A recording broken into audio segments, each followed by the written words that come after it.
ہم نا گناہگاروں پر بھی فتویٰ دینے میں جلدی کرتے ہیں اور نیکی پر بشارت دینے میں بھی جلدی کرتے ہیں، حالانکہ یہ ہماری ذمہ داری نہیں۔ پتہ نہیں اللہ تعالیٰ کس کو کب توفیق توبہ دے کے اپنے قریب کر لے، لیکن بڑی جلدی ہے، بڑی جلدی فتویٰ دینے میں۔ اور یہ فتویٰ اب صرف مفتیوں کا نہیں رہ گیا، یہ میری طرح کے آپ کی طرح کے ڈھیروں لوگ ہیں جنہوں نے جیبوں میں فتوے ڈالے ہوئے۔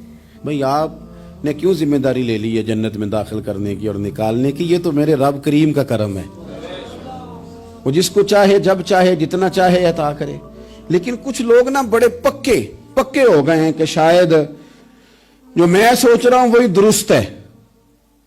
کبھی کبھی کچھ چیزیں عجیب بھی ہوتی ہیں، لہذا خدا کی رحمت پر بھروسہ کر کے بات کرنی چاہیے، اپنی مرضی کے فتوے نہیں داغنے چاہیے۔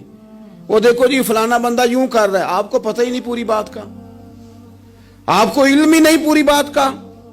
حضرت بہاءاللہ نقشبند بخاری رحمت اللہ علیہ فرماتے ہیں میں حج کرنے گیا تو وہاں میں نے ایک آدمی کو کروڑوں کا کاروبار کرتے دیکھا، تو میرے دل میں خیال ہے یہاں بھی اللہ اللہ کرنی چاہیے تھی، دنیا داری کر رہا ہے۔ لیکن فرماتے ہیں حج سے فارغ ہوئے تو میں نے دیکھا وہی بندہ سارا کچھ رب کی بارگاہ میں خیرات کر رہا ہے، اور سینکڑوں غریب حاجی ہیں جن کو پورے خرچے دے رہا ہے۔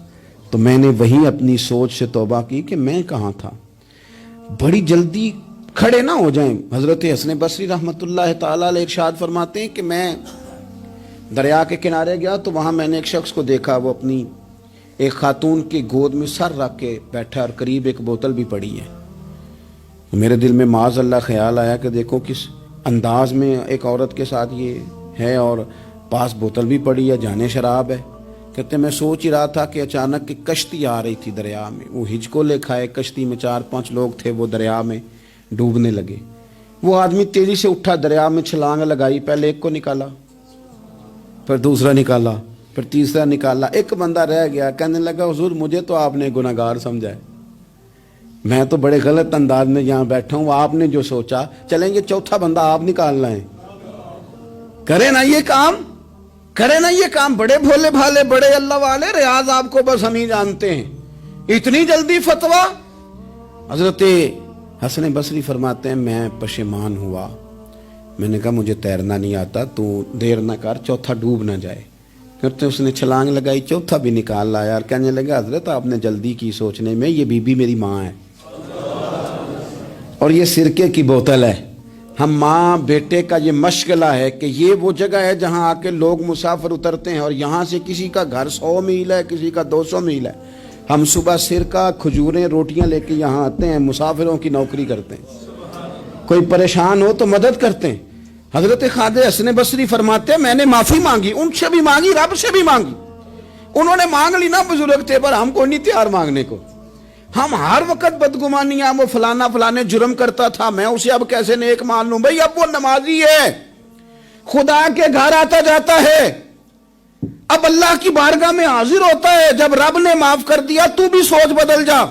سنیں حضور کیا فرماتے ہیں۔ نبی پاک صاحب الالاق صلی اللہ تعالی علیہ وسلم فرماتے ہیں، مسند امام احمد بن حنبل دیکھیے، فرمایا رب اس وقت بڑا ہی مسکرائے گا جب قاتل بھی جنت میں جائے گا، مقتول بھی جنت میں جائے گا۔ یا رسول اللہ مقتول تو گیا، یہ قاتل کیسے چلا گیا؟ حضور فرماتے ہیں جائے گا، اور رب مسکرائے گا جو اس کی شان کے لائق ہے۔ یا رسول اللہ کس طرح؟ تو نبی پاک صلی اللہ علیہ وسلم فرمانے لگے اس نے ایک مومن کو قتل کیا تھا، وہ شہید ہو کے جنت میں چلا گیا، اب اللہ نے بعد میں اسے توبہ کی توفیق دے دی۔ پہلے اس نے کلمہ پڑھا، پھر یہ میدان میں اترا، کافروں سے لڑا، یہ شہید ہوا، رب نے اسے بھی جنت دے دی۔ قاتل بھی جنت میں، مقتول بھی جنت میں، اور بات اتنی انوکھی ہے کہ رب دیکھ کے مسکرا رہا ہے جو اس کی شان کے لائق ہے۔ ہم جلدی میں ہیں، ہم انتظار نہیں کر رہے کہ شاید توبہ کر جائے، ہم انتظار نہیں کر رہے۔ لیکن میرے عزیز اتنی جلدی نہ کریں، سوچوں کا صاف ہونا، ذہنوں کا پاک ہونا، اور لوگوں کے بارے میں گمان کا اچھا ہونا، میں کہتا ہوں کہ ہم اپنی غلطیوں سمیت اپنے آپ سے بڑا پیار کرتے ہیں، اور دوسرے کی ایک غلطی نظر آ جائے تو ہمیں گھن آنے لگ جاتی ہے۔ آپ جلدی نہ کریں، مالک نے موقع دیا ہے بندوں کو، نہ وہ کسی کا رزق چھین رہا ہے، نہ سانسیں چھین رہا ہے، وہ اپنی زمین پہ چلنے بھی دے رہا ہے، رہنے بھی دے رہا ہے، تو جب اس نے موقع دیا ہے آپ بھی تھوڑا